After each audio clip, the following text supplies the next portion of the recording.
Bonsoir à tous, il est minuit ici à Paris. Ravi de vous retrouver à la une de l'actualité ce soir, la crise politique en France.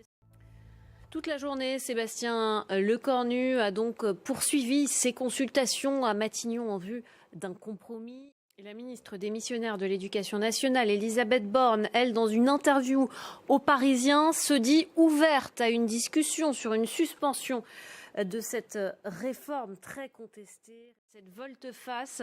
Selon Sophie Binet, secrétaire générale de la CGT, c'est, je cite, un aveu que cette réforme est un échec selon elle.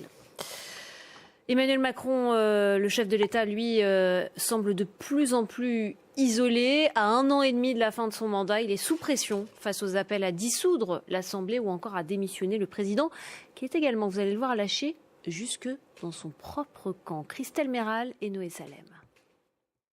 Et cette crise politique en France, évidemment, elle fait encore la une ce mercredi des quotidiens français, à la une du Parisien. Vous allez le voir, il est urgent de s'entendre.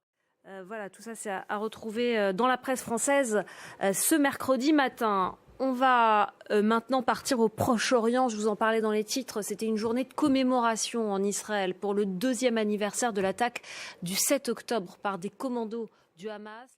L'Union européenne a décidé de passer à l'offensive sur l'acier. La Commission a dévoilé ce mardi des mesures sans précédent pour faire face à la concurrence chinoise.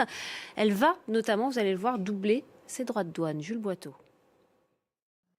Et enfin, cette année, le prix Nobel de physique a été décerné à 3 chercheurs. Parmi eux, il y a un Français. Ils sont récompensés, vous allez le voir, pour leurs travaux dans le domaine de la physique quantique. Ludovic Defoucauld. Voilà, c'est la fin de cette édition. Merci beaucoup de l'avoir suivi. Restez avec nous sur France 24. L'information continue.